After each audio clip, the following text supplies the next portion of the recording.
Ngayong araw, ay mayroon akong isang kuwentong hahaluin ang inyong mga emosyon. Ang pamagat ay, ang walang kwentang paglilingkod. Isipin ninyo, sa loob ng 4 na taon ng buong pusong pag-aalaga sa biyenan, sa pag-aakalang ang asawa ay nagpapakahirap sa ibang bansa. Laking gulat na isang maliit na sobre mula sa isang tindero sa palengke, ang magbubunyag ng mabahong sikretong matagal nang nakatago. Ihanda ang inyong mga puso, dahil ang katapusan ay tiyak na gigigil at magbibigay kasiyahan sa inyo. Pero bago tayo magsimula sa kwento, mag-attendance muna tayo. Huwag kalimutang pindutin ang like at subscribe button ngayon din, para hindi ninyo mapalampas ang iba pang mga kapana-panabik na kwento. At pasayahin din ang comment section sa ibaba. Isulat ang inyong pangalan mula sa ang syudad at itype ang salitang present. Gusto ko kayong batiin lahat na laging tapat na nanonood dito. Handa na ba kayo? Huminga ng malalim. Simulan na natin ang ating kwento. Hindi pa man gaanong malakas ang tilaok ng manok, gising na si Ana. Mabigat ang kanyang mga mata. Hindi pa tuluyang nawawala ang pagod mula kahapon. Ngunit ang obligasyon bilang isang asawa at mabuting manugang ang pumilit sa kanya na bumangon mula sa manipis na banig sa sahig ng kanyang silid. Sinulyapan ni Ana ang luma nilang orasan sa dingding. 4:00 ng umaga, magsisimula na namang muli ang walang katapusang rutina ito. Sa masikip na kusina, nagsimula ng magpakulo ng tubig si Ana. Alam na alam niya, si Aling Celia, ang kanyang biyenan, ay ayaw maligo ng malamig na tubig, lalo na sa ganitong kadilim pa ng umaga. Ana, kumukulo na ba ang tubig? Naiihi na ako. Ang matinis na sigaw mula sa kabilang kwarto ay gumulantang kay Ana. Dali-dali niyang pinatay ang kalan at nagmamadaling pumasok sa silid ni Aling Celia. Opo, Nay. Parating na po. Malambing na sagot ni Ana habang binubuksan ang pinto. Nakita niya si Aling Celia na nakasandal sa ulunan ng kama na may maasim na mukha. Ang kanyang mga binti, na nababalutan ng kumot, ay tila naninigas. 4 na taon na, mula nang masabing si Aling Celia ay paralisado dahil sa mild stroke. Mula noon, lahat ng kanyang gawain ay nakadepende na kay Ana. Ang bagal-bagal mo namang kumilos. Kanina pa ako nagpipigil ng ihi kapag naihi ako sa kama. Ikaw din naman ang mahihirapang maglaba. Sermon ni Aling Celia, na walang bahid ng awa sa mukha ng manugang na namamaga pa sa paggising. Yumuko lamang si Ana, nilulunok ang pait sa kanyang puso. Pasensya na po, Nay. Medyo mahirap po kasing sindihan ang kalan. Halika na po, aalalayan ko kayo. Marahan niyang sabi, sa buong lakas ng kanyang maliit na katawan. Inalalayan ni Ana ang medyo mabigat na si Aling Celia. Mabigat, napakabigat. Madalas sumakit ang likod ni Ana tuwing gabi. Pero hindi siya kailanman nagreklamo. Laging tumatatak sa kanyang isipan ang bilin ng asawang si Rico. Alagaan mo si nanay. Ha, mahal. Nagtatrabaho ako sa Saudi para sa kinabukasan natin. Dapat maging mabuti kang manugang. Iyon ang mga salitang nagpapalakas ng loob ni Ana. Si Rico, ang kanyang asawa, ay nagpaalam na magtatrabaho sa isang construction project sa disyerto ng Saudi. 4 na taon na ang nakalilipas. Sabi niya, mahirap daw ang signal doon at mabigat ang trabaho, pero malaki ang sahod. Para sa pangarap na magkaroon ng sariling bahay at matustusan ang gamutan ng ina, pumayag si Ana na maiwan. Matapos asikasuhin si Aling Celia, mula sa pagpapaligo, pagbibihis, hanggang sa pagpapakain ng lugaw, saka pa lamang niya magagawa ang ibang gawaing bahay. Kinaladkad niya ang bundok ng labahin, patungo sa poso sa likod bahay. Nagsimulang tumulo ang pawis sa kanyang duster. Aba, Ana, ang sipag mo naman. Ang aga-aga, naglalaba ka na. Bati ni Aling Nena. Ang kapitbahay nilang nagwawalis sa kanilang bakuran. Ang pader nilang gawa lang sa kawayan ang dahilan kung bakit malinaw na naririnig ang usapan. Ngumiti ng bahagya si Ana habang pinipiga ang damit. Opo, Aling Nena. Marami po kasing naihiyan si nanay kagabi. Kailangan labhan agad para hindi bumaho. Nako, Ikaw talaga, Ana. Isa kang anghel. Napakaswerte ng biyenan mo sa'yo. Ang tiyaga mong mag-alaga sa biyenan mong paralisado ng mag-isa. Bihira umuwi ang asawa mo. Pero hindi ka nagrereklamo. Kung anak ko lang ang naging manugang ni Aling Celia. Naku, baka matagal nang tumakas yon. Puri ni Aling Nena habang umiiling-iling. Pilit na ngiti lang ang isinagot ni Ana. Hindi kayang takpan ng puri ng iba ang kalungkutan sa kanyang puso. Sa 4 na taong pag-alis ni Rico, 3 beses pa lang itong umuwi. At sandali lang iyon. Pinakamatagal na ang 2 araw. Tapos ay nagmamadaling aalis ulit sa dahilang tinatawag na ng boss sa proyekto.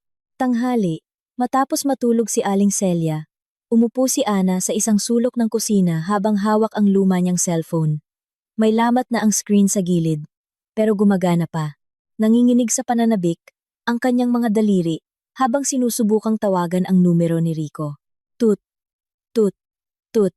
Hindi sinasagot. Sinubukan ulit ni Ana. Sa pagkakataong ito, tinanggihan ang tawag. Hindi nagtagal. Isang text message ang pumasok. Nasa site ako, mahal. Maingay ang mga makina. Huwag ka munang tumawag. Mapapagalitan ako ng foreman. Choppy din ang signal. Alagaan mo si nanay ng mabuti.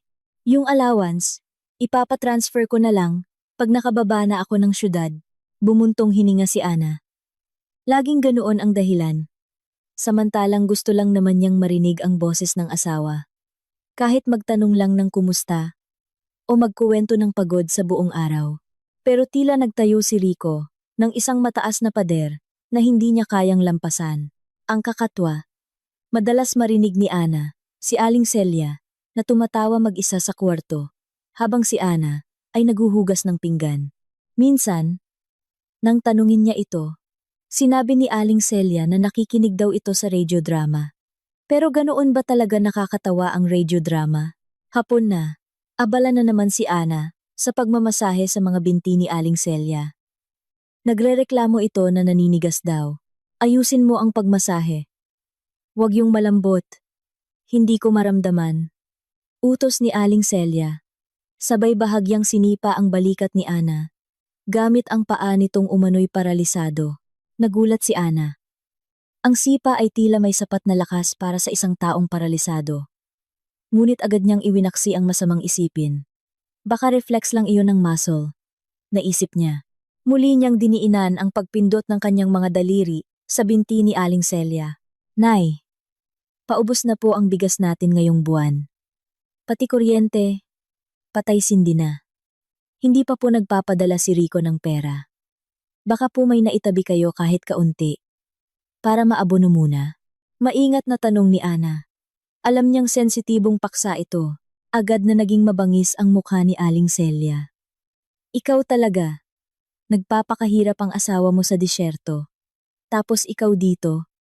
Hingi ka lang ng hingi ng pera. Dapat marunong kang mag-budget. Bawasan mo yang kung ano-anong binibili mo. Huwag kang magastos. Wala akong pera. Ang pera ko, ubos na pambili ng gamot. Natahimik si Ana. Muling lumunok ng pait. Samantalang siya, kanin at asin na lang ang kinakain. Ang isda at manok ay laging para kay Aling Celia. Saan pa siya magtitipid? Nagpasya si Ana. Bukas, tatanggapin na niya ang alok na maglaba sa bahay ng kapitana. Kailangan niya ng dagdag na kita nang hindi namamalimos kay Rico na tila walang pakialam. Nang gabing iyon, natulog si Ana na nanginginig sa ginaw, walang makapal na kumot. Sa kanyang isipan, sumasayaw ang mukha ni Rico. Nangungulila siya, ngunit ang pangungulilang iyon ay unti-unting nahahaluan ng matinding pagod. Hindi niya namamalayan. Umiikot na ang gulong ng kapalaran.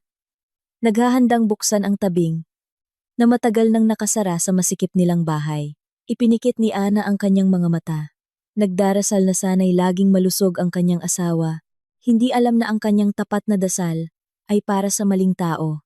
Mataas na ang sikat ng araw nang matapos ni Ana ang huling bunton ng labada sa bahay ng kapitana. Naninigas ang kanyang likod at kulubot na ang mga daliri sa kabababad sa sabon. Ngunit ang pagod ay bahagyang napawi. nang iabot ng kapitana ang 2 pirasong 500 piso. Para sa iba, ang 1,000 piso ay sapat lang para sa isang kainan sa cafe. Pero para kay Ana, ito ay pampadugtong ng hininga para sa susunod na 3 araw. Kahit paano, makakabili siya ng medyo mas disenteng ulam para kay Aling Celia. Ang biyena niyang laging humihingi ng primera klaseng serbisyo kahit nagipit sila sa pera. Ana, heto, dagdag para pambili mo ng sabon sa mukha. Para naman gumanda-ganda ka. Bata ka pa. Pero ang gusot na ng mukha mo, parang damit na hindi pa napaplantsa. Biro ng kapitana, habang isinisingit ang dagdag na 200 piso. Ngumiti nang nahihiya si Ana. Tinanggap ang biyaya, na may nanginginig na kamay na puno ng pasasalamat. Maraming salamat po, kapitana. Sobra-sobra na po ito. Ipagdasal niyo na lang po, Nay, na sana makakuha ng bonus si Rico para hindi ko na kayo kailangang abalahin. Tinitigan ng kapitana si Ana, na may halong awa na mahirap ipaliwanag. Huminga ito ng malalim bago bumulong, na tila takot marinig ng hangin. Ana, sa totoo lang, nagtataka ako. Nasa Saudi ang asawa mo, di ba? Ang alam ko, malaki ang sahod ng mga OFW. Yung pamangkin ko nga na driver lang doon, nakakapagpadala ng 25,000 kada buwan sa asawa niya. Bakit si Rico na foreman daw? Ang hirap magpadala sa'yo. Ang tanong na iyon ay parang isang pinong karayom na tumusok sa puso ni Ana. Siya mismo ay madalas magtanong nito sa kanyang sarili, ngunit laging niyang iwinawaksi at pinapalitan ng mga positibong dahilan. Baka po malaki ang gastos ni Rico doon, kapitana. Sabi po niya, mahal daw ang bilihin doon. Saka nag-iipon din daw po siya para pambili ng lupa. Tumango lang ang kapitana, kahit na ang mga mata nito ay nagpapakita ng hindi paniniwala.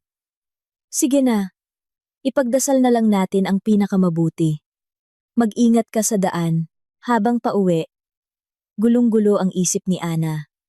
Ang sinabi ng kapitana ay paulit-ulit na umalingaw-ngaw. Tama nga naman, 4 na taon nang nagtatrabaho si Rico. Pero wala pa rin silang ipon. Kahit pangkain sa araw-araw, kailangan pa niyang magbanat ng buto bilang labandera. Saan napupunta ang perang pinaghirapan ng kanyang asawa? Ngunit muli, sinubukan ni Ana na patayin ang pagdududa. Hindi siya dapat mag-isip ng masama sa sariling asawa. Pamahiin, sabi ng matatanda. Pagdating sa bahay, katahimikan ang sumalubong sa kanya. Hindi nakalak ang pinto. Pumasok si Ana at nadatnan si Aling Celia na nakaupo sa luma nitong wheelchair sa sala, nanonood ng isang showbiz talk show sa TV. Nang makita si Ana, ang kaninang blangkong mukha ni Aling Celia ay agad na kumunot. Saan ka galing, Ana? Anong oras na? Ngayon ka lang umuwi. Gutom na ako. Ang sama mo. Hinahayaan mong mag-isa ang biyenan mong paralisado at nagugutom. Bungad ni Aling Celia. Ang kanyang boses ay matinis, salungat sa kanyang katawan na sinasabing mahina at walang lakas. Dali-daling inilapag ni Ana ang supot na naglalaman ng ginataang gulay at tuyo na binili niya kanina. Pasensya na po. Nay, sobrang dami po kasi ng labada sa bahay ni Kapitana. Heto po, dinalhan ko kayo ng paborito niyong ginataang gulay. Susubuan ko po kayo. Hindi pa man nakakasagot si Aling Celia, biglang nag-vibrate ng malakas ang lumang cellphone ni Ana sa ibabaw ng mesa. Pangalan ni Rico ang lumabas sa screen. Kumabog ng malakas ang dibdib ni Ana. Agad na bumulwak ang pananabik, gamit ang kamay na medyo basa pa. Sinunggaban niya ang cellphone at pinindot ang green button. Hello, Rico, kamusta? Bati ni Ana na may nanginginig na boses. Pinipigilan ang luha. Ngunit ang sagot sa kabilang linya ay malamig at nagmamadali. Hello, Ana. Nasaan si nanay? Gusto kong makausap si nanay. Importante. Ibigay mo sa kanya ang cellphone ngayon. Unti-unting naglaho ang ngiti ni Ana. Walang tanong. Nakamusta ka? Walang salitang miss na kita. Utos lang. May bigat sa puso. Inilapit ni Ana ang cellphone sa tainga ni Aling Celia. Nay, gusto raw po kayong makausap ni Rico. Ang mukha ni Aling Celia, na kanina'y nakasimangot, ay biglang nagliwanag na parang langit pagkatapos ng bagyo. Inagaw niya ang cellphone, na may mabilis na kilos. Napakabilis para sa isang taong madalas magreklamo, na naninigas ang kamay dahil sa rayuma. "Hello Rico, anak ko." "Nako, miss na miss ka na ni nanay." Ang boses ni Aling Celia ay naging malambing at puno ng enerhiya. Umatras ng ilang hakbang si Ana. Umupo sa banig habang pinagmamasdan ang usapan. May kakaibang tanawin na gumulo sa kanyang pakiramdam. Humahalakhak si Aling Celia. Tuwang-tuwa sa mga kwento ni Rico sa telepono. Nanginginig ang kanyang katawan sa katatawa. Ang kanyang mga binti na sinasabing paralisado ay gumagalaw-galaw na sumasabay sa ritmo ng kanyang malutong na tawa. Ang kanyang mukha ay namumula at sariwang-sariwa. Nasaan na ang matandang babae na kanina lang ay daing ng daing sa gutom at sakit. "Ah, talaga? Naku, ang sarap naman yan! Hahaha! Oo, oo. Sasabihin ko kay Ana mamaya. Huwag kang mag-alala, ligtas ako dito. Alagaan mo ang sarili mo dyan. Huwag kang papalipas ng gutom," sabi ni Aling Celia na may napakasayang tono. Matagal ang usapan. 5 minuto, 10 minuto, hanggang halos 20 minuto. Nakatitig lang si Ana. Siya ang asawa ni Rico. Pero hindi man lang siya binigyan ng pagkakataong makipag-usap ng higit sa 10 segundo. May sumilip na selos, hindi selos sa pag-ibig, kundi selos sa atensyon na napaka-hindi pantay. Matapos magpakasawa sa katatawa, ibinaba ng konti ni Aling Celia ang cellphone. Ibinalik niya ang seryosong mukha. "Oh, heto. Gusto ka raw kausapin ng asawa mo. Mauubos na raw ang load," sabi ni Aling Celia. Nang masungit habang inaabot pabalik ang cellphone kay Ana. Tinanggap ni Ana ang cellphone, na may natitira pang pag-asa. "Hello, mahal?" Ang boses ni Rico ay blanko. Natila naubos na ang enerhiya sa pakikipag-usap sa ina. "Nagpadala ako ng 2,000. Tipirin mo." "Ha? Mahina ang proyekto dito, kaya wala pang bonus." 2,000 Rico? Natigilan si Ana. Pero kailangan ni nanay ng gamot. Para sa rayuma na 1,000. Ubus na ang bigas. At 1 linggo na tayong delayed sa bayad sa upa ng bahay. "Rico, wala na bang idadagdag? Pagod na ako, Rico. Kung kailangan ko pang maglaba palagi."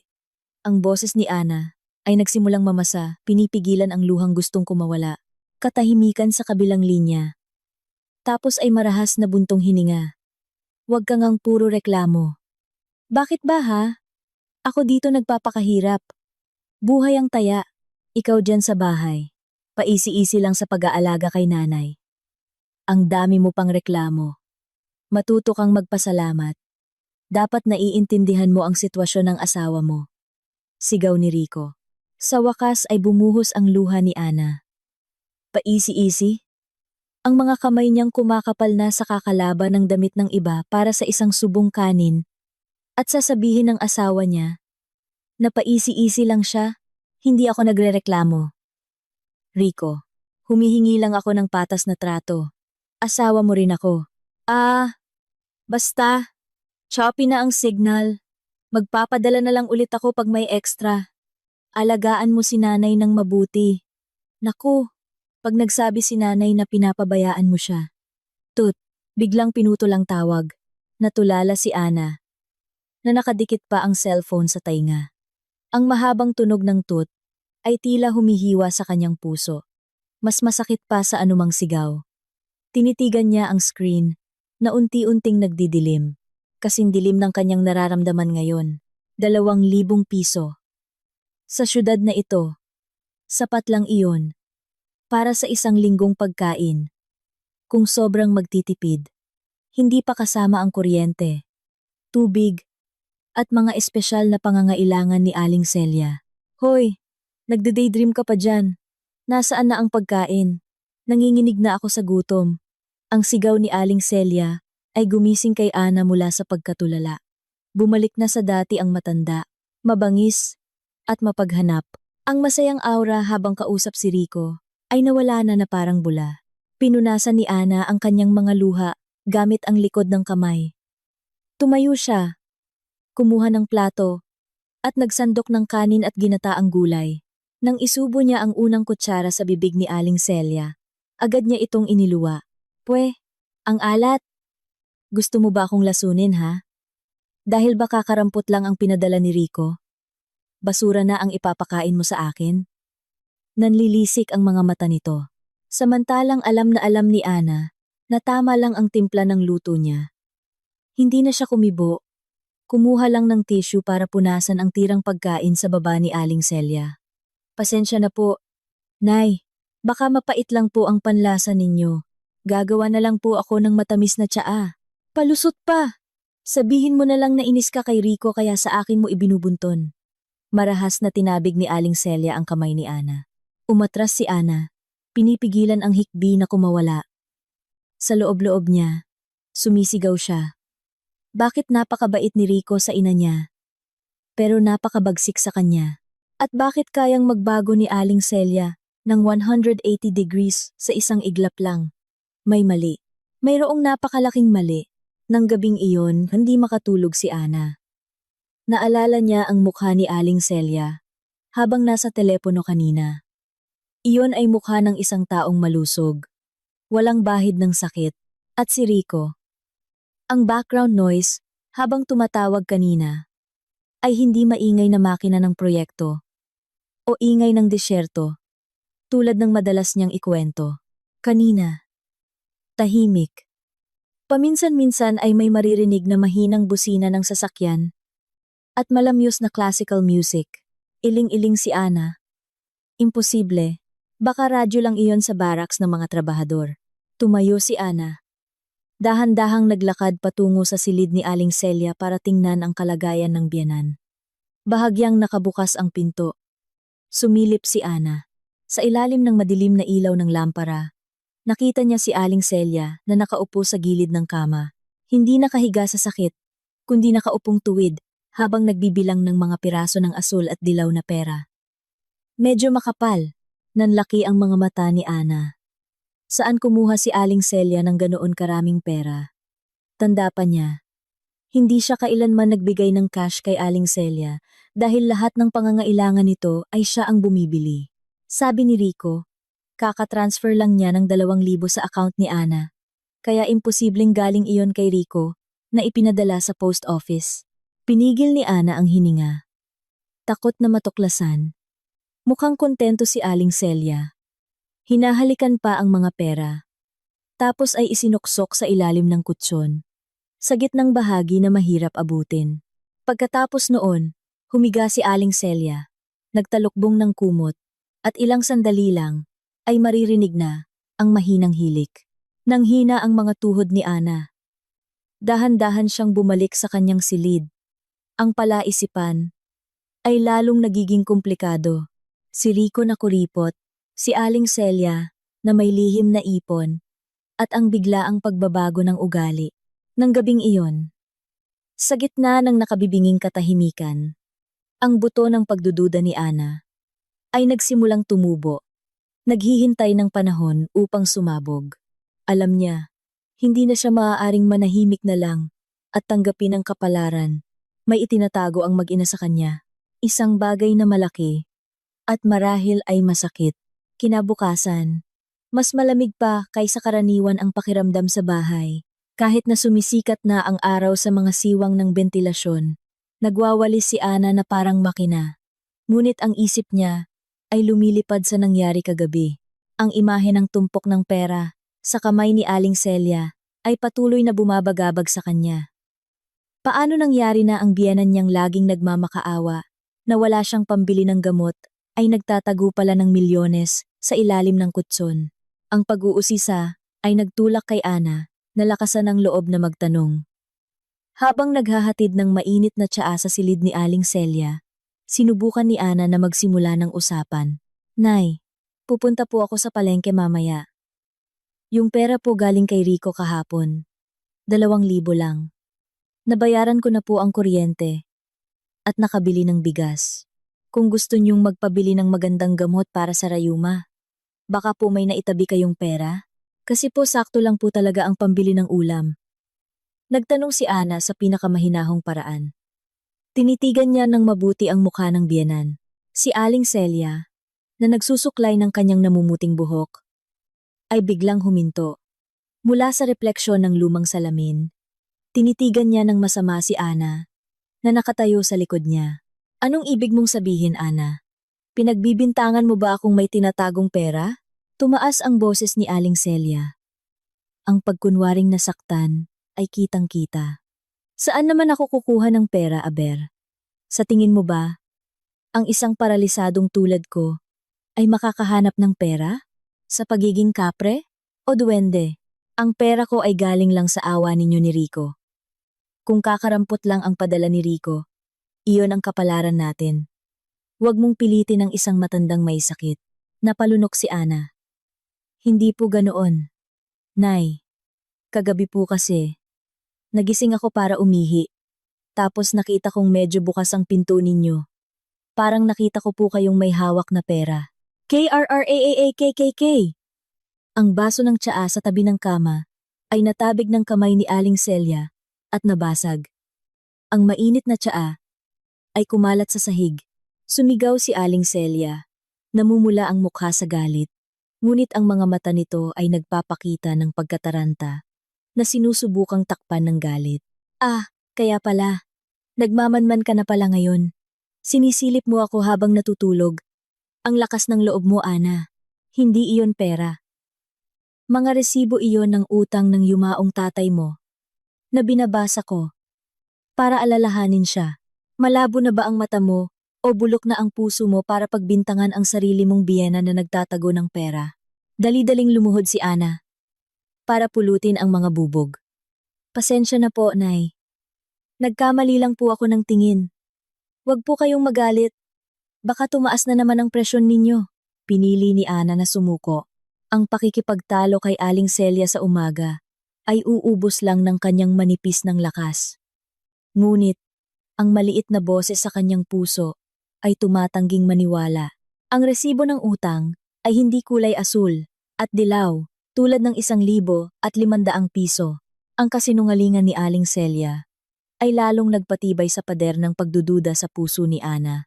Matapos linisin ang mga bubog at tiyaking kalmado na si Aling Celia, o kahit papaano ay tahimik na, nagpaalam si Ana na pupunta sa palengke.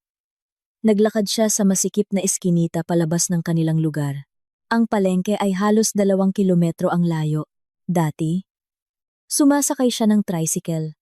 Pero para makatipid ng 50 pesos, naglalakad na lang siya ngayon. Sa ilalim ng tirik na araw, napakagulo sa palengke. Ang amoy ng isda, pampalasa, at pawis ng tao ay naghalo-halo. Maingat na naglakad si Ana sa maputik na daan. Iniiwasan ang mga lusak. Kailangan niyang maging magaling tumawad. Mahal ang sili, mahal din ang sibuyas. Gamit ang natitirang pera sa kanyang pitaka, kailangan niyang mabuhay ng 1 buwan.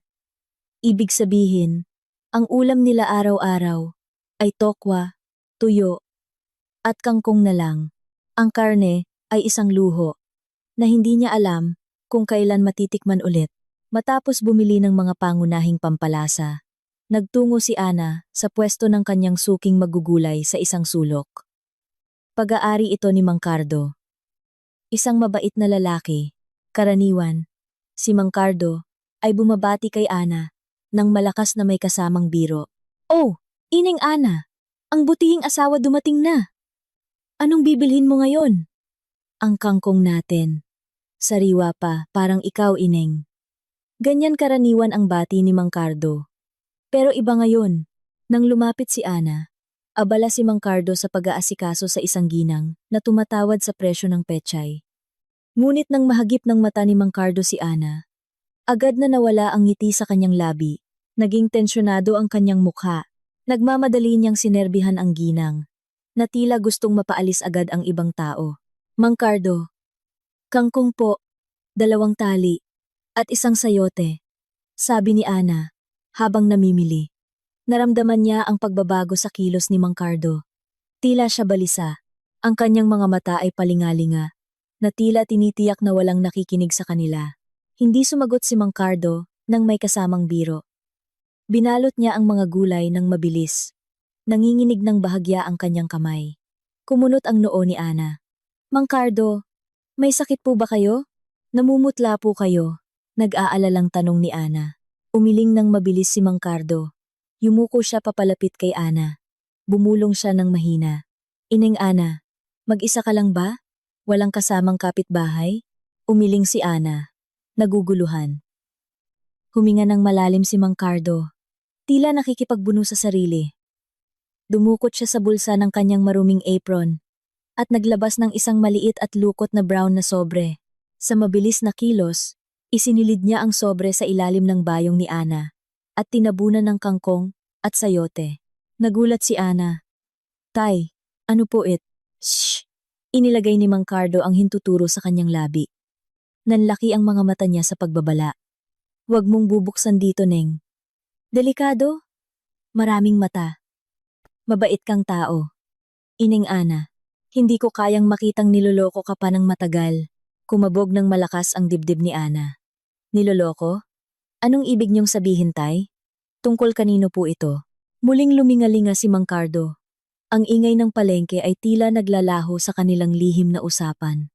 Tungkol sa asawa mong si Rico at sa biyenan mo. Nang marinig ang pangalan ni Rico, nanghina ang mga tuhod ni Ana. Ang masamang kutob na bumabagabag sa kanya ay tila nagkakaroon ng kumpirmasyon. May alam po kayo tungkol kay Rico? Na naaksidente po ba siya sa Saudi? O may sakit? Sunod-sunod na tanong ni Ana na may nanginginig na boses. Tinitigan ni Mang Cardo si Ana. Na may matinding awa. Isang tingin na tila humihiwa sa pagkatao ni Ana. Mas malala pa sa sakit, Neng. Mas malala pa. Yung anak ko kasi, waiter diyan sa isang mamahaling restaurant sa syudad. Madalas daw niyang makita ang asawa mo dun. Ah, basta. Buksan mo na lang. Yang sobre pag uwi mo. Pero tandaan mo ang bilin ko. Neng. Hinawakan ni Mang Cardo ang braso ni Ana. Buksan mo. Pag mag-isa ka lang. Huwag mong hahayaang malaman ni Aling Celia na hawak mo yan. Kapag nalaman niya, magkakagulo. Yang biyenan mo. Ahas yan. Sobrang doble kara. Napatanga si Ana. Si Mang Cardo na kilala niyang magalang. Naglakas loob na tawaging ahas si Aling Celia. Gaano kalaki ang sikretong itinatago ng matandang ito? Sige na. Umuwi ka na. Huwag kang magpahalata na balisa ka. Normal lang. Utos ni Mang Cardo, habang binibitawan ang braso niya nang makita ang isa pang mamimili. Muli siyang sumigaw, kahit pilit. 50 pesos lang lahat, Neng. Mura na. Iniabot ni Ana ang pera na may nanlalamig at pinagpapawisang kamay. Tinanggap niya ang sukli at ang pasasalamat ni Mang Cardo nang may pilit na tango. Blanko ang isip niya, pero naninikip ang dibdib. Lumabas si Ana ng palengke na parang tulala. Ang bayong sa kanyang kamay ay tila 10 beses na mas mabigat. Hindi dahil sa gulay, kundi dahil sa maliit na brown na sobre na nakatago sa ilalim. Tila may init na nagmumula rito na sumusunog sa kanyang pag-uusisa at takot. Ano ang laman nito? Sulat ba ng pagkatanggal sa trabaho ni Rico o sulat ng utang? Pero bakit sinabi ni Mang Cardo na niloloko siya? At bakit tinawag na ahas si Aling Celia? Pabilis ng pabilis ang lakad ni Ana. Gusto na niyang makauwi, pero sa kabilang banda, takot siyang harapin ang katotohanang nasa loob ng sobre. Ang daan pa uwi, na dati napakainit at napakalayo, ay tila napakaikli na ngayon. Bawat hakbang ay naglalapit sa kanya, sa isang katotohanan na maaaring sumira sa pundasyon ng buhay na pinilit niyang panindigan. Pagdating sa harap ng eskinita, huminto muna si Ana sa ilalim ng puno ng mangga. Hinabol niya ang kanyang hininga. Inayos niya ang mga gulay sa bayong. Tinitiyak na hindi talaga nakikita ang sobre. Kailangan niyang umarte. Kailangan niyang magmukhang normal sa harap ni Aling Celia. Ipinikit ni Ana ang kanyang mga mata. Nagdasal sa kanyang puso. Panginoon, anuman po ang laman ng sobreng ito, patatagin niyo po ako. Kung ito po ang sagot sa aking mga panalangin tungkol sa aking mga agam-agam, ipakita niyo po sa akin ang daan. Nanginginig ang kamay. Humakbang si Ana papasok sa bakuran. Mula sa loob, maririnig ang malakas na tunog ng TV. Siguradong nanonood ng teleserye si Aling Celia. Huminga ng malalim si Ana. Isinuot ang maskara ng katatagan at binuksan ang pinto. Tao po, Nay. Nakauwi na po si Ana. Malakas niyang sabi. Sinusubukang takpan ang dagundong sa kanyang dibdib, ngunit alam ni Ana. Pagkatapos niyang buksan ang sobreng iyon, hindi na magiging pareho ang kanyang buhay. Ang bagong kabanata ng kanyang pagdurusa, o marahil ng kanyang pagbangon, ay magsisimula na.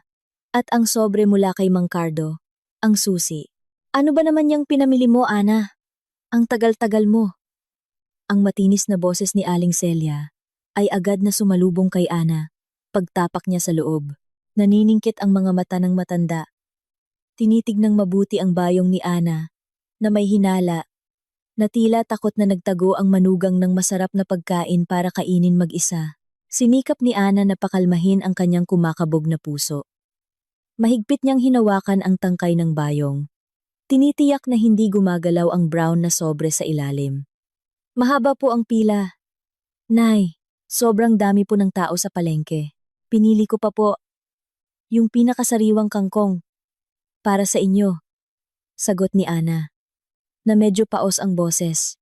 Palusot pa. Akin na. Tingnan ko. Inilahad ni Aling Celia ang kanyang kamay. Akmang hahalungkatin ang laman ng bayong. Biglang nataranta si Ana. Kung makita ni Aling Celia ang sobre ngayon, katapusan na niya. Agad na umikot ang utak ni Ana para maghanap ng dahilan. Hinawakan niya ang kanyang tiyan at umarte na parang nasasaktan. Aray, Nay, ang sakit po talaga ng tiyan ko. Parang nakabagan ako o may nakain na masama bago umalis. Pupunta lang po ako sa banyo, Nay. Hindi ko na po kaya. Walang hintay-hintay ng permiso. Tumakbo si Ana papunta sa banyong nasa likod ng bahay, malapit sa kusina.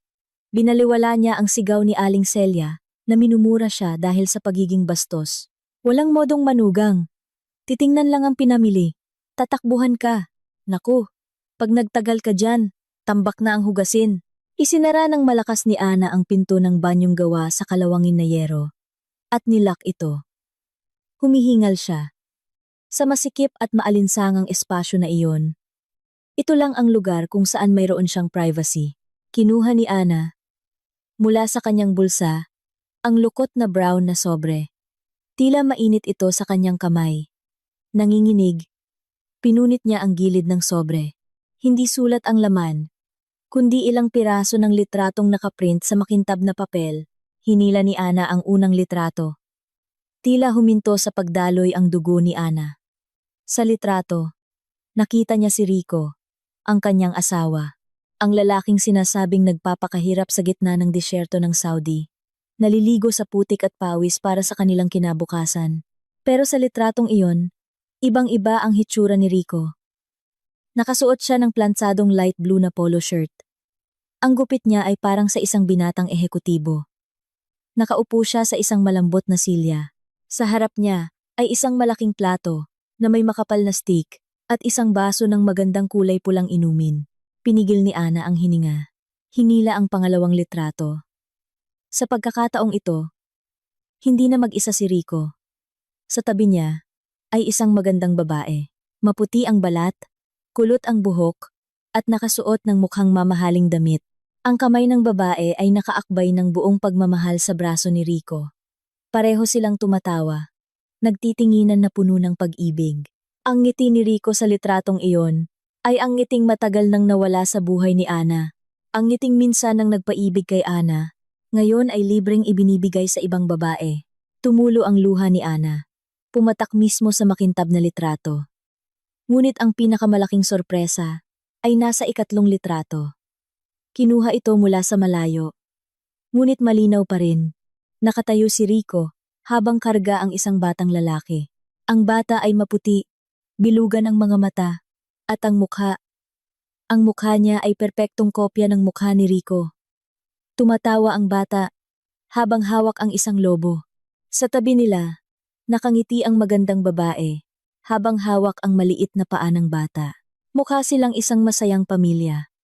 Isang perpektong pamilya. Tinakpan ni Ana ang kanyang bibig, para hindi marinig ang kanyang hagulgol. Bumagsak ang kanyang katawan sa malamig at basang sahig ng banyo. Binaliktad niya ang litrato. Umaasang may paliwanag, ngunit isang digital date stamp lang ang nandoon sa ibabang sulok. Isang linggo na ang nakalipas. Isang linggo na ang nakalipas. Tinitigan ulit ni Ana ang unang litrato. Naniningkit ang kanyang mga mata. Pinagmamasdan ang background. Sa likod ni Rico, may isang neon sign na may nakasulat na The Summit Grill. Alam ni Ana ang lugar na iyon. Isa itong mamahaling restaurant sa rooftop ng isa sa pinakamalaking mall sa sentro ng syudad. Ang syudad kung saan nakatira si Ana. Halos 10 kilometro lang ang layo mula sa kanilang masikip na bahay. Gumuho ang mundo ni Ana. Kaya pala, sa buong panahong ito, hindi pala nasa Saudi si Rico. Ang kuwento tungkol sa disyerto, sa mahirap na signal, sa pagtulog sa barracks, sa pagkain ng instant noodles lahat, ay kasinungalingan. Nasusuka si Ana. Totoong masakit na ang tiyan niya ngayon. Hindi dahil sa kabag, kundi dahil sa brutal na sampal ng katotohanan. Sa loob ng 4 na taon, nabuhay si Ana na parang alipin, kumakain ng kanin at asin. Nagtitiis sa pangungulila. Minumura ni Aling Celia. Nagtatrabaho ng magaspang hanggang sa kumapal ang mga kamay. Para saan? Para suportahan si Rico na namumuhay pala ng marangya sa parehong syudad. Diyos ko, Rico, bakit? Bakit mo to nagawa? Mahinang hikbi ni Ana. Tinitigan niya ulit ang mukha ng bata sa litrato. Mga 3 taong gulang. Ibig sabihin, may relasyon na si Rico sa babaeng iyon mula pa lang sa unang taon ng kanyang pag-alis. O baka hindi talaga siya umalis para magtrabaho. Umalis siya para bumuo ng bagong pamilya. Biglang nag-ugnay-ugnay ang mga piraso ng palaisipan sa isip ni Ana. Ang kakarampot na padala, ang dahilan na hindi matawagan. Ang lihim na ipon ni Aling Celia. Ang malakas na tawa ni Aling Celia habang kausap si Rico. At ang tingin ng awa ni Mang Cardo. Lahat ay nagkaroon ng saysay. Alam ni Aling Celia. Siguradong alam ng biyenan niya ang lahat. Hindi lang siya pinagtaksilan ng kanyang asawa. Pinaglaruan pa siya ng kanyang biyenan. Nagkunsabahan silang dalawa para gawing gatasan at libreng katulong si Ana. Ine-enjoy ni Aling Celia ang tapat na pag-aalaga ni Ana. Habang si Rico ay nagpapakasaya sa kanyang bagong buhay nang walang pasanin sa pag-aalaga sa inang may sakit. Ana, mamamatay ka na ba dyan sa loob? Ang tagal-tagal mo. Naiihi na ako. Ang malakas na kalabog sa pinto ng banyo ay gumulantang kay Ana. Dali-dali niyang pinunasan ang kanyang luha. Hindi siya dapat maging mahina. Hindi siya dapat masira ngayon. Kung lalabas siya na may namamagang mata at humahagulgol, maghihinala si Aling Celia at magsusumbong kay Rico. At tiyak na babaliktarin ni Rico ang mga pangyayari o baka tumakas na naman. Hindi. Kinuyom ni Ana ang mga litrato at isinuksok sa ilalim ng kanyang damit panloob, ang pinakaligtas na lugar na hindi hahalungkatin ni Aling Celia. Binuksan niya ang gripo. Paulit-ulit na hinugasan ang mukha para itago ang pamamaga ng kanyang mga mata. Tinitigan niya ang kanyang refleksyon sa timba ng tubig. Ang mukha ng isang tangang babae na niloko sa loob ng 4 na taon. Ngunit ang tingin sa kanyang refleksyon ay dahan-dahang nagbago. Ang kalungkutan ay tumigas. Naging isang bagay na matigas at malamig. Paghihiganti, binuksan ni Ana ang pinto ng banyo. Nakatayo na doon si Aling Celia, na may mabangis na mukha, handa nang magbuga ng sermon. Ano bang ginawa mo dyan? Naligo ka ba ng gatas? Sigaw ni Aling Celia. Tinitigan ni Ana si Aling Celia. Sa unang pagkakataon, nakita niya ang matanda hindi bilang isang biyenan na dapat igalang, kundi bilang isang halimaw na nakasuot ng maskara ng tao. Pasensya na po, Nay. Sumakit po talaga ang tiyan ko kanina. Sagot ni Ana nang walang emosyon. Palusot pa! Tabi! Tinulak ni Aling Celia ang balikat ni Ana at pumasok sa banyo. Nakatayo si Ana sa harap ng pinto ng kusina. Kinuyom niya ang kanyang mga kamay hanggang sa bumao ng mga kuko sa kanyang palad. Ang pisikal na sakit ay tumulong sa kanya na manatiling gising. Maghintay ka lang, Rico. Maghintay ka lang. Nay, bulong ni Ana sa hangin. Akala niyo tanga ako. Simula ngayon, hindi na ako ang sunod-sunurang Ana. Hahanapin ko kung nasaan ang pugad ninyo at sisiguraduhin kong pagbabayaran niyo ang bawat patak ng luha ko. Naglakad si Ana papunta sa kanyang nakakalat na bayong. Kinuha niya ang kangkong ng mahinahon. Magluluto siya. Kakain siya. Kailangan niya ng lakas. Dahil simula bukas, sisimulan na niya ang kanyang pangangaso. Ang pangangaso, para alamin ang mas detalyadong katotohanan. Direkta sa pinagmulan. Sa The Summit Grill, kinabukasan, sinimulan ni Ana ang kanyang unang hakbang. Ang maputlang mukha na ginawa-gawa niya kahapon ay pinanatili niya ngayon sa pamamagitan ng hindi paglalagay ng kahit anong pulbos. Sinadya pa niyang hayaang medyo magulo ang kanyang buhok. Habang inihahatid ang almusal na lugaw para kay Aling Celia, naglakad si Ana na hawak ang kanyang tiyan. Paminsan-minsan ay napapangiwi sa sakit na wala naman. Nay, magpapaalam po sana ako na hindi muna ako maglalaba sa bahay ni Kapitana ngayon. Simula pa po kahapon, masakit na ang tiyan ko, lalo pong lumala. Pupunta lang po ako sa health center sandali para humingi ng gamot, sabi ni Ana na may mahinang boses. Si Aling Celia, na abala sa pagkain ng lugaw, ay huminto saglit at tiningnan ang manugang nang may pag-iimbestiga. Ngunit nang makita ang mukha ni Ana, na talagang namumutla at ang malamig na pawis, nagaling lang pala sa hindi pinunasang tubig ng paghilamos, umismid ito. Sige na, huwag kang magtatagal. Sa tanghali, gusto kong kumain ng pritong isda. Huwag mong kalimutang dumaan sa palengke pag uwi mo. Nako, pag umuwi kang walang dala, tumango si Ana. Opo, Nay. Naghanda na po ako ng tsaa at tinapay sa mesa. Kung magutom po kayo bago ako makauwi. Nang matagumpay na makalabas ng bahay ng hindi pinaghihinalaan, hindi sa health center nagpunta si Ana. Naglakad siya ng mabilis papunta sa highway at sumakay ng jeep papuntang sentro ng syudad. Kumakabog ang kanyang puso, hindi dahil sa sakit, kundi dahil sa adrenaline. Sa loob ng kanyang lumang bag, nakasuksok ang litrato ni Rico na paulit-ulit niyang sinilip kagabi, tinitiyak na hindi siya nananaginip ng masama. 1 oras ang biyahe. Bumaba si Ana sa harap ng isang malaking mall sa sentro. Ang gusaling nababalutan ng salamin ay sumasalamin sa sikat ng araw. Mukha itong nakakasilaw at nakakatakot para kay Ana, na nakasuot lang ng simpleng lumang t-shirt, kupas na maong na pantalon, at lumang tsinelas. Huminga siya ng malalim, pinatatag ang loob. Para sa katotohanan, bulong niya. Pumasok si Ana sa mall. Agad siyang sinalubong ng malamig na hangin ng aircon kontra sa init sa labas. Pakiramdam niya ay isa siyang alien sa lugar na iyon. Ang mga tao ay naglalakad na may magagarang damit at amoy mamahaling pabango, samantalang siya, amoy langis. Yumuko si Ana. Sinusubukang hindi mapansin habang hinahanap ang direksyon papuntang rooftop.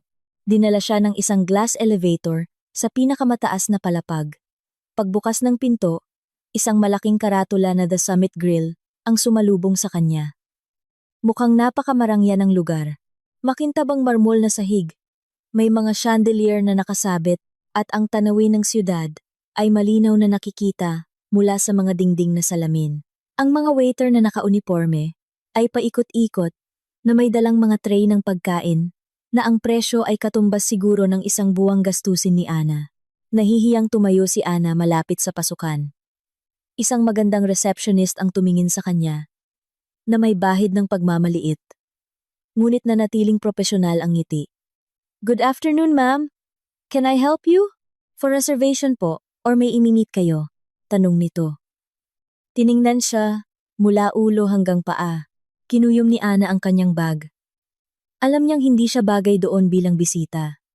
Naku, miss. Magtatanong lang po sana ako. Hinahanap ko po kasi ang kamag-anak ko. Sabi niya, madalas daw siyang kumain dito. Inilabas ni Ana ang litrato ni Rico na nakaupo sa restaurant. Tinakpan niya ng hinlalaki ang bahagi ng litrato kung saan nakikita ang babae at ang bata. Ipinakita lang ang mukha ni Rico at ang background ng restaurant. Sumulyap ang receptionist. Tapos ay kumunot ang noo. Ah, si Sir Rico po ba? Doug. Parang pinukpok ng martilyo ang puso ni Ana. Kilala niya? Kilala ng empleyado ng restaurant ang asawa niya.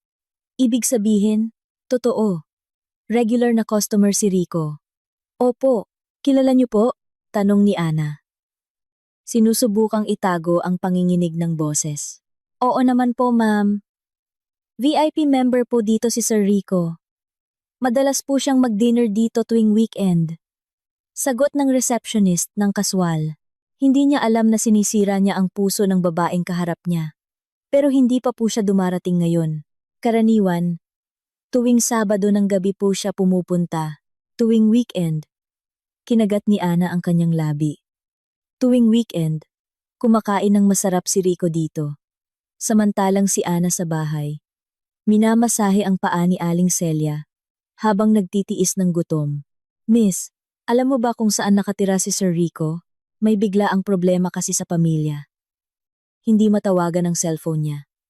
Nagsinungaling si Ana. Nagmamakaawa ang mga mata. Umiling ang receptionist. Nako, pag-address po, hindi ko po alam. Privacy po kasi ng customer yon. Nanghina si Ana. Hanggang dito na lang ba? Akmang tatalikod na siya. Nang may isang sekyu na nakatayo malapit sa desk ang tumikhim. Ang sekyu, isang lalaking nasa katanghalian na ang edad at mukhang mabait, ay lumapit kay Ana. Nang abala na ang receptionist sa telepono. Ma'am, pasensya na po. Narinig ko pong hinahanap niyo si Sir Rico, bulong ng sekyu. Mabilis na lumingon si Ana. Muling sumilay ang pag-asa. Opo, kuya. Kilala niyo po? Tumingin sa kaliwat kanan ang sekyu. Madalas ko pong tulungang ipark ang sasakyan ni Sir Rico. Puting Pajero. Ang kintab. Tanda ko po kasi, laging malaki ang tip niya. Puting Pajero. Gustong matawa ni Ana. Nang mapait, sabi ni Rico. Nagmamaneho siya ng truck sa Saudi. Alam niyo po ba kung saan siya nakatira? Giit ni Ana. Narinig ko po minsan nakausap niya yung, asawa niya sa labi habang naghihintay ng kotse. Pauwi na raw sila sa may Vista Verde Estates. Yun pong bagong subdivision sa South. Kinuha raw po nila yung pinakamalaking unit doon. Paliwanag ng sekyu na walang kamalay-malay. Iniisip niyang si Dayan ang asawa ni Rico. Maganda po ba ang asawa niya, kuya? Mahinang tanong ni Ana. Para makasiguro. Naku, ang ganda po, ma'am. Parang artista. Ang cute pa ng anak nila. Masiglang sagot ng sekyu. Saglit na nagdilim ang mundo ni Ana. Ang kumpirmasyon ay sunod-sunod at walang awa. Kaya pala, itinuturing na lehitimong asawa ang babaeng iyon sa mata ng mga tao dito. At si Ana ay isang multo na lang ng nakaraan na kinalimutan. Salamat po, kuya. Maraming salamat. Nagmamadaling sabi ni Ana. Hindi na niya kayang marinig pa ang mga papuri tungkol sa masayang pamilya ng kanyang asawa. Nagmamadaling lumabas si Ana sa restaurant. Marahas na pinindot ang button ng elevator. Ang luhang kanina pa niya pinipigilan ay tuluyan ng kumawala, pero agad niya itong pinunasan. Hindi, huwag kang iiyak ngayon. Vista Verde Estates. Ang pangalan ay tumatak sa kanyang isip. Ang subdivision na iyon ay halos 10 kilometro lang din ang layo mula sa kanilang bahay. Napakalapit, ngunit parang langit at lupa. Paglabas ng mall, hindi agad umuwi si Ana. Umupo siya sa isang waiting shed. Nakatulala sa kalsada.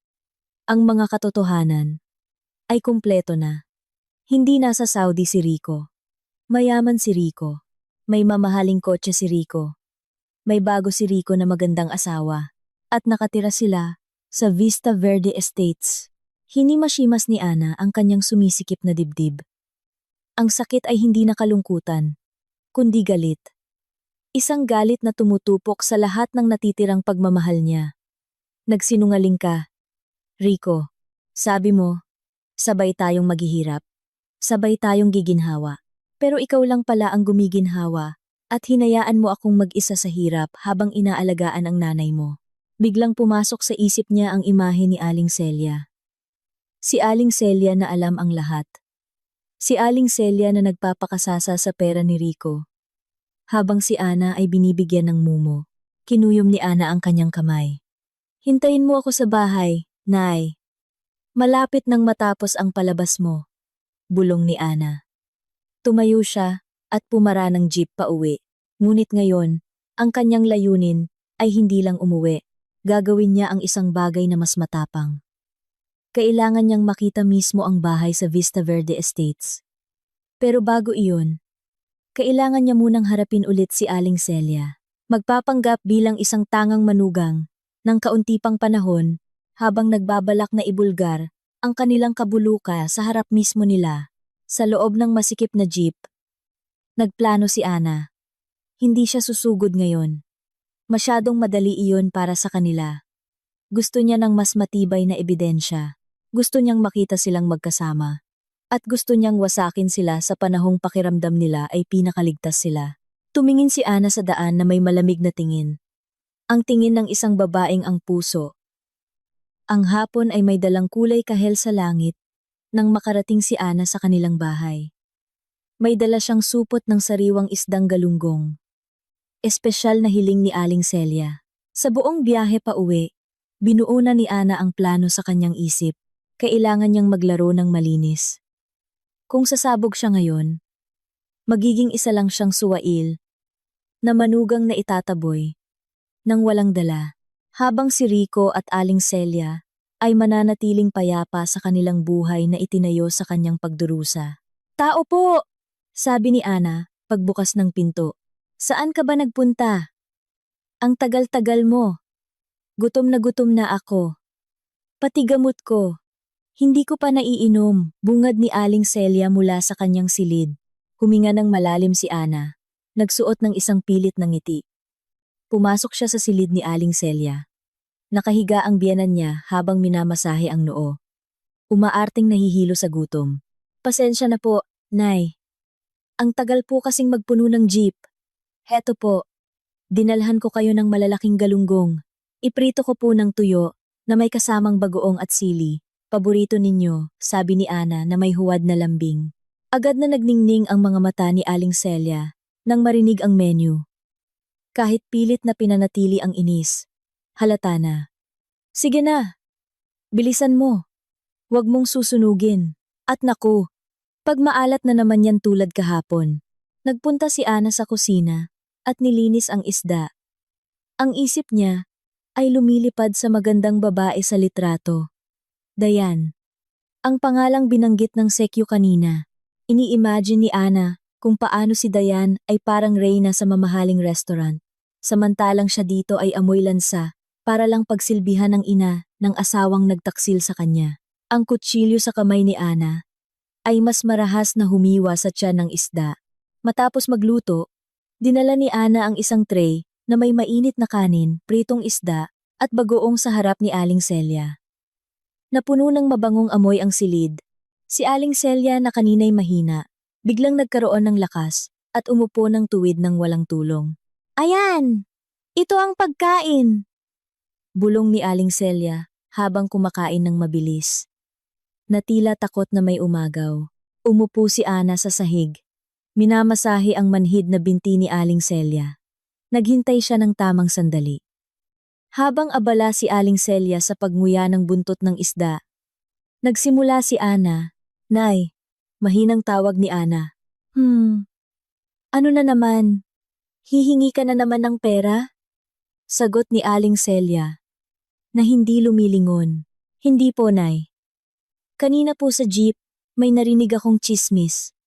May kapitbahay daw sila na OFW. Sabi nagpapakahirap daw. Pero sa abroad pala, nag-asawa ulit ng isang mayamang biyuda. Yung unang asawa, niloloko ng ilang taon. Kuwento ni Ana. Tinitignang mabuti ang reaksyon ni Aling Celia. Ang kamay ni Aling Celia, nakukuha sana ng bagoong ay biglang huminto. Isang segundo lang. Pero nahuli ito ni Ana. Mayroong hindi natural na pagtigil. Oh, tapos? Ano ngayon? Wala ka talagang magawa kundi makinig sa mga murang tsismis. sabi ni Aling Celia, ngunit ang pagmuya niya ay bumagal. Nakakaawa lang po kasi, yung unang asawa nay. Ang tapat-tapat na naghihintay. Nag-aalaga ng biyenan. Tapos pagtataksilan lang pala. Pagpapatuloy ni Ana. Sinadyang idiin ang salitang nag-aalaga ng biyenan. Nay, kunwari lang po. Kung si Rico po pala, ganoon din. Kung si Rico po pala may ibang asawa na mas mayaman, magagalit po ba kayo sa kanya? Prang! Nahulog ang kutsara ni Aling Celia sa plato. Namula ang mukha ng matanda. Lumingon siya kay Ana, na nanlilisik ang mga mata. Humihingal. Ngunit sa likod ng galit, may nakita si Ana na iba. Takot, taranta, ang tingin ng isang taong nahuli. Anong pinagsasabi mo?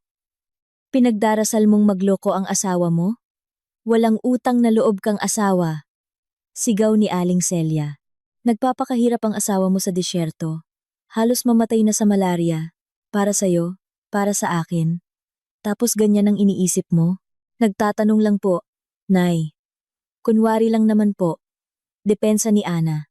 Walang kunwari-kunwari. Baka magdilang anghel ka at magkatotoo yan. Puro kahinala kay Rico. Dahil baka karampot ang padala niya. Mukha ka talagang pera. Dapat magpasalamat ka't may asawa ka pang responsable. Tingnan mo nga ang sarili mo, Ana. High school graduate ka lang. Itsura mo, sakto lang.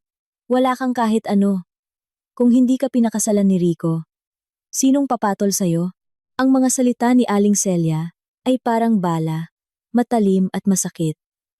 Inaatake nito ang pagkatao ni Ana para takpan ang kanyang pagkataranta. Isang klasikong taktika ng manipulasyon. Tahimik lang si Ana.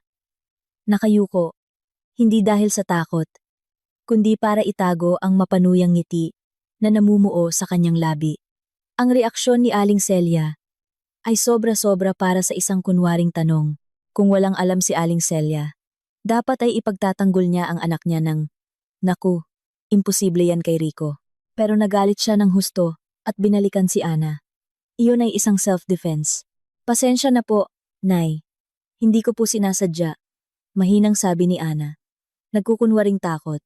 Umismid si Aling Celia. "Wala na akong ganang kumain. Linisin mo to.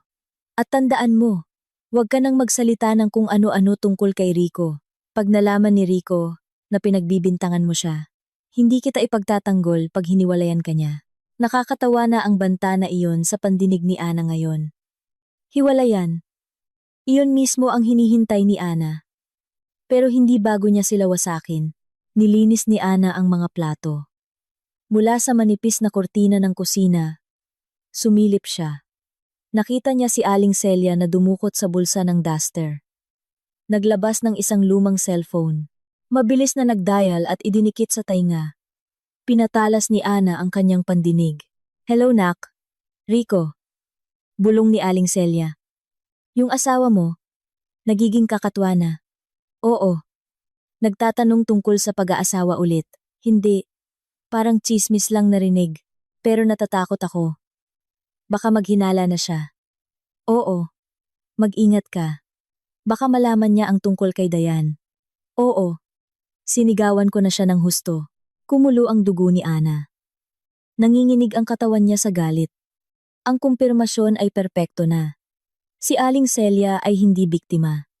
Si Aling Celia ang utak. Aling Celia ang utak. Si Aling Celia ang tapat na tagapag-ingat ng sikreto. Hindi para sa kapakanan ng pamilya ng anak, kundi para sa sarili niyang kaginhawaan na tinatamasa mula sa pera ng bagong asawa ni Rico. Dayan. Mismong sa bibig ng biyenan niya narinig ang pangalan. Umatras si Ana, bumalik sa lababo. Isa-isang tumulo ang luha niya sa maruruming plato. Ngunit ngayon, hindi na niya pinunasan. Hinayaan niyang pumasok ang sakit sa bawat selula ng kanyang katawan. Ginagawang gasolina ng paghihiganti na hindi na mamamatay. "Akala niyo tanga ako?" Bulong ni Ana habang pinipiga ang espongha.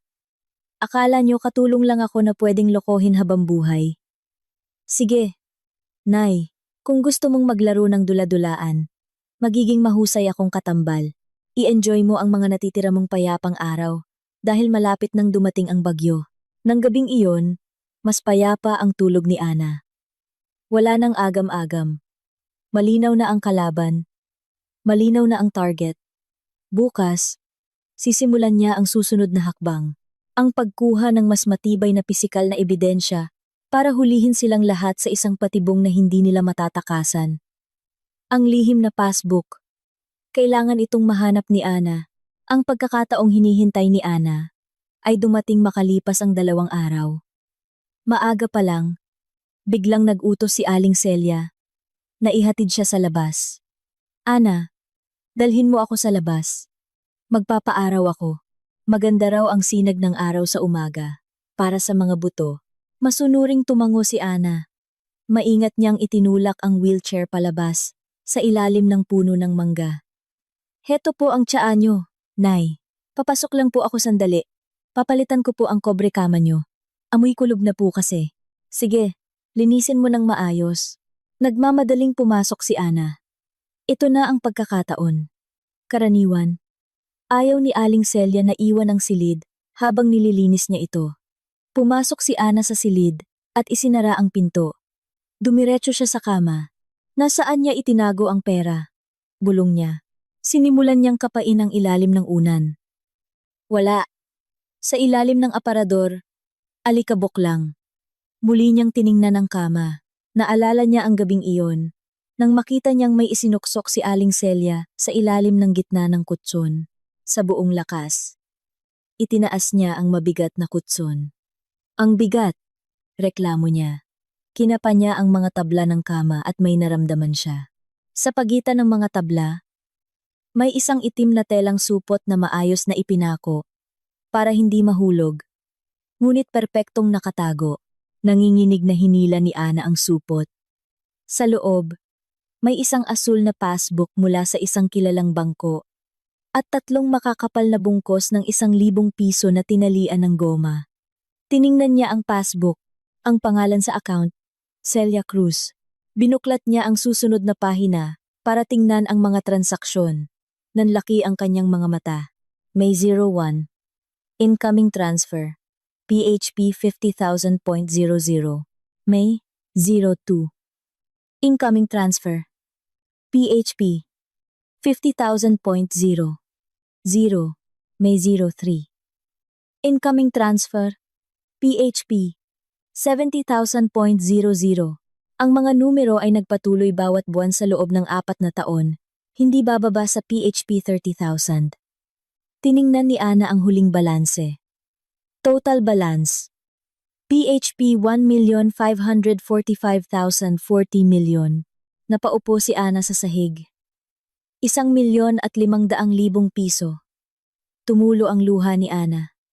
Hindi dahil sa lungkot, kundi dahil sa matinding sakit ng kalooban. Naalala niya noong 1 linggo, nangailangan siyang umutang ng 1 kilong bigas sa tindahan. Naalala niya noong nilagnat siya, pero hindi nagpatingin sa doktor dahil sa takot sa gastos. Naalala niya noong sinigawan siya ni Aling Celia dahil sa manipis na hiwa ng tokwa para makatipid. Diyos ko, ang sama-sama ninyo, bulong ni Ana. Sa buong panahon, nagpapadala si Rico ng 10,000 sa ina niya. Pero kay Ana, 2,000 at si Aling Celia, nakaupo sa milyones, pero araw-araw umaarteng pinakamahirap sa mundo. Ang perang ito, dapat may karapatan din ng asawa. Nasaktan na bulong ni Ana. Kinuha niya ang kanyang cellphone at kinuna ng litrato ang bawat pahina ng passbook. Ang huling balanse, ang tumpok ng pera. Ito ang ebidensya ng kanilang kasakiman. Biglang umubo si Aling Celia mula sa labas. Nagmamadaling ibinalik ni Ana ang passbook at pera sa supot at isinuksok pabalik sa ilalim ng kutsyon. Inayos niya ang kobre kama. Tumayo siya, pinunasan ang luha. Ang kanyang mukha ay naging matigas. Ang respeto at pagmamahal niya sa biyenan ay naging purong poot. Lumabas siya ng silid. Habang dumadaan kay Aling Celia, ngumiti siya ng matamis. Ngunit ang mga mata niya ay hindi. Tapos na po. Nay, malinis na po ang kama. Yung pera, Ay, yung buto niyo po, pinalambot ko na po ang unan para masarap ang higa. Anong sinabi mo? Pera? Hindi po, Nay. Buto po. Buto. Basta. Mag-ingat ka sa pagsasalita. Naglakad si Ana papunta sa likod bahay. Sa isip niya, tumatawa siya ng mapait. Sige, murahin mo ako hanggat gusto mo. Nay, i-enjoy mo yung pera mo habang kaya mo pa. Dahil sisiguraduhin kong hindi mo na matitikman yan. Ang katotohanan ito ang nagpatibay sa kanyang desisyon. Hindi siya aalis ng walang dala. Kukunin niya ang nararapat sa kanya.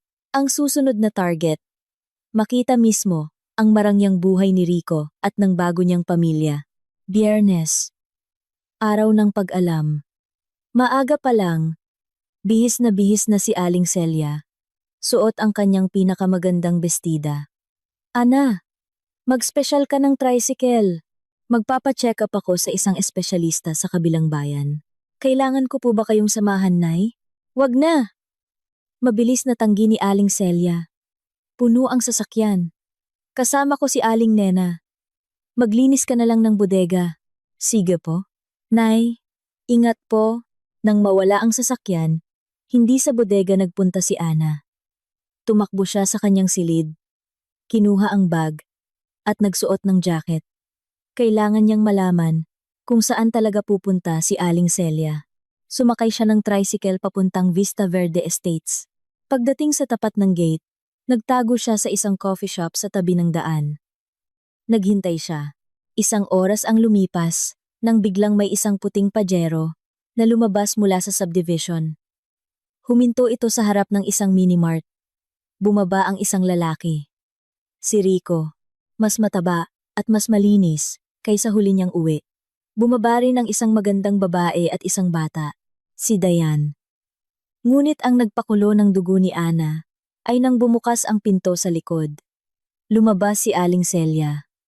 Walang wheelchair, walang tungkod. Tuwid siyang tumayo at naglakad nang mabilis patungo sa kanyang bagong apo. Apo ko, ang guwapo-guwapo naman. Bili tayo ice cream?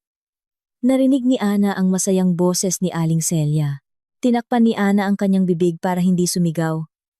Bumuhos ang luha niya. Ang babaeng sa bahay ay kailangan niyang buhatin at linisin. Ngayon ay tumatakbo-takbo pa habang hinahabol ang apo. Diyos ko, Diyos ko. Si Rico, inakbayan ng ina. Si Dayan, inakbayan si Aling Celia. Pumasok silang tatlo sa minimart na parang perpektong pamilya. Habang si Ana, ang alipin na iniwan sa kulungan ng pagdurusa para protektahan ang kanilang kasinungalingan. Inilabas ni Ana ang kanyang cellphone. Nanginginig. Kumuha siya ng maikling video. Nizoom niya ang camera kay Aling Celia na lumalabas ng minimart. Dila-dila ang ice cream. Tumatawa. Ang 15 segundong video na iyon ay sapat na para wasakin ang buhay nila. Rico, bulong ni Ana na may nanlilisik na mata. Pinabayaan mo ang asawa mo para maging alipin ng malusog mong ina. Umalis na ang pahero. Naiwan si Ana. Nakatayo. Nakatingin sa alikabok. Ang sakit ay naging isang malamig at matalim na desisyon. Wala nang luha. Pinunasan niya ang kanyang pisngi. Tiningnan niya ulit ang video.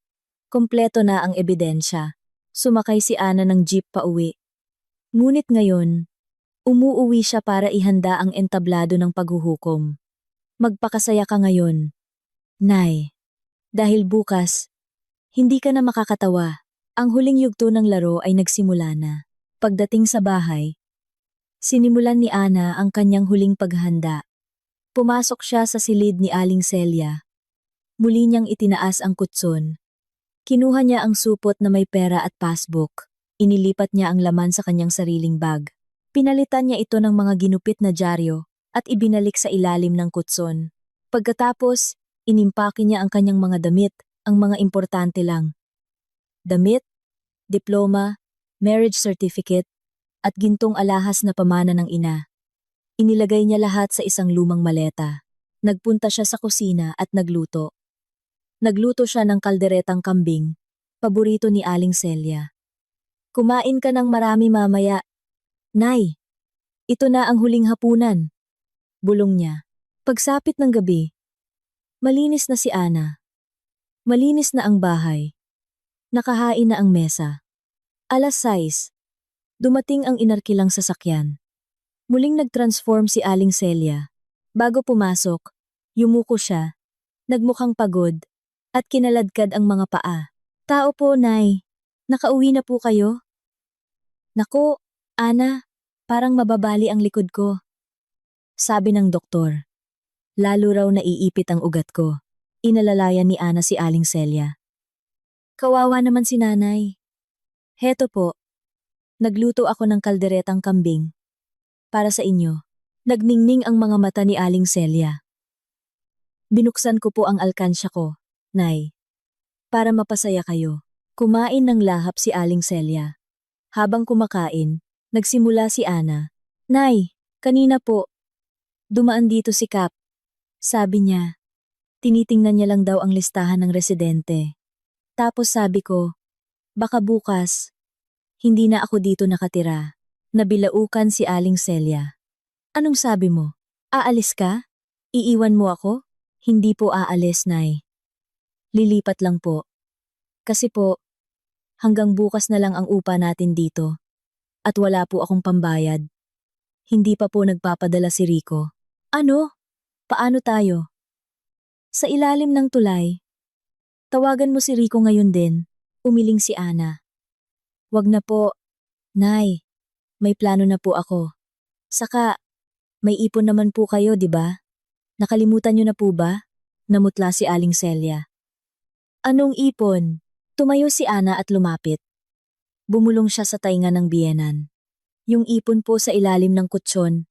Nay, yung milyones na galing kay Rico. Nanigas si Aling Celia. Paano mo nalaman? Alam ko po ang lahat, Nay. Tungkol sa pera. Kay Rico na hindi naman pala sa Saudi. Kay Dayan. Sa apo ninyo. At sa himala ninyong paglakad na parang atleta. Napatanga si Aling Celia. Kaya, Nay, pagpapatuloy ni Ana. I-enjoy nyo yung kaldereta. Dahil bukas ng umaga, aalis na ako. Baka pwede kayong tumakbo papunta sa bahay ni Rico. Sa Vista Verde Estates. Kaya nyo naman. 'Di ba? Pumasok si Ana sa kanyang silid at nilak ang pinto. Iniwan si Aling Celia na nanginginig sa takot. Kinabukasan, handa na si Ana. Isang lumang maleta ang nakatayo sa tabi ng pinto. Nakaupo si Aling Celia sa sala. Namamaga ang mga mata. Talagang aalis ka, Ana? Iiwan mo ako? Paos na sabi ni Aling Celia. Masama ba, Nay? 4 na taon akong ginawa ninyong gatasan. Sapat na yun. Magagalit si Rico. Hiwalayan ka niya. Tumawa si Ana. Annulment? Yun ang hinihintay ko. Sabihin niyo sa anak niyo. Maghintay na lang siya ng subpina. Ako mismo ang magpapadala ng papeles sa kanya. Isasampa ko siya ng kasong VAWC, Violence Against Women and Children, dahil sa panloloko at pang-aabusong pinansyal. At sabihin niyo sa Dayan na yan. Kahit anong yaman niya, kabit lang siya. Ako pa rin ang legal na asawa. Inilagay ni Ana ang sobre sa kandungan ni Aling Celia. Regalo ko po, mga litrato ng masayang pamilya ng anak ninyo. Saan ka pupunta? Hindi ko na po problema yan. At yung supot niyo po sa ilalim ng kutson, kinuha ko na kagabi. Namutla si Aling Celia. Ano? Bago pa makasagot ang matanda, mabilis na kinapkap ni Ana ang bulsa ng duster ni Aling Celia at hinablot ang lumang cellphone nito. Akin na rin pala tong cellphone mo, Nay. Para hindi ka agad makatawag sa anak mong manloloko. Magtiis ka muna dyan. Nakangiting sabi ni Ana sabay bulsa sa telepono. Yung makapal na cash na tinatago niyo doon, kinuha ko na. Ituring niyo na lang pong back pay at sahod ko sa loob ng 48 na buwan bilang nurse, katulong, at kusinera ninyo. At yung passbook ninyo na may 1.5 million? Dala ko rin. Hindi para i-withdraw, kundi para ibigay sa abogado ko. Bilang matibay na ebidensya ng pang-aabuso ninyo. Magnanakaw! Ibalik mo ang pera ko! Sumigaw si Aling Celia. Sinubukang tumayo pero natumba. Hindi siya tinulungan ni Ana. Huwag po kayong sumigaw ng magnanakaw. Kinuha ko lang po ang karapatan ko. Yung nasa ilalim ng kutson, pinalitan ko na po ng dyaryo para may mabasa kayo pag naiinip kayo. Salamat po, Nay. Sana lagi kayong malusog para makapag-jogging kayo papunta sa bahay ni Dayan. 10 kilometro lang naman. Kayang-kaya nyo yan. Ana, huwag kang umalis. Pakiusap. Sino ang magpapakain sa akin? Sino ang maglilinis sa akin? Humagulgol si Aling Celia. Huminto si Ana sa pinto, ngunit hindi lumingon. Magdasal po kayo, Nay. O kaya, mag-taxi o mag-book na lang kayo ng Grab papunta kay Dayan, kung tatanggapin niya ang isang manlolokong biyenan. Darating na po pala ang may-ari ng bahay para kunin ang susi. Good luck po. Walang alinlangan. Lumabas si Ana. Isinara ang gate. Lumakad siya palayo, iniwan ang hagulgol ni Aling Celia. Huminga ng malalim. Nawala na ang bigat sa kanyang dibdib. Sa kanyang bag, may puhunan siya para magsimula ng bagong buhay. Puhunan na karapatan niya. Ngumiti si Ana. Sa pagkakataong ito, isang tunay na ngiti, salubong sa isang maliwanag na kinabukasan, na para lang sa kanya, ang katapatan ang pundasyon ng isang pamilya. Huwag kailanman magtayo ng kaligayahan sa pagdurusa ng iba. Ang kasakiman at kasinungalingan ay maaaring magtago pansamantala. Ngunit kapag nabunyag ang katotohanan, ang pinsala ay mas masakit. Ang yaman ay mahahanap. Ngunit ang tapat na pusong nasaktan ay hindi na kailanman maibabalik sa dati. Dito na po nagtatapos ang ating emosyonal na kwento ngayong araw. Ano ang masasabi ninyo sa matapang na hakbang ni Ana? Kung kayo ang nasa posisyon niya, ano ang gagawin ninyo? I-comment sa ibaba ang inyong mga opinyon. Babasahin ko po yan isa-isa.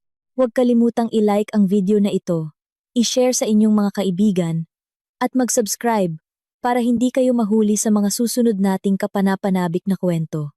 Maraming salamat sa panunood. At hanggang sa muli.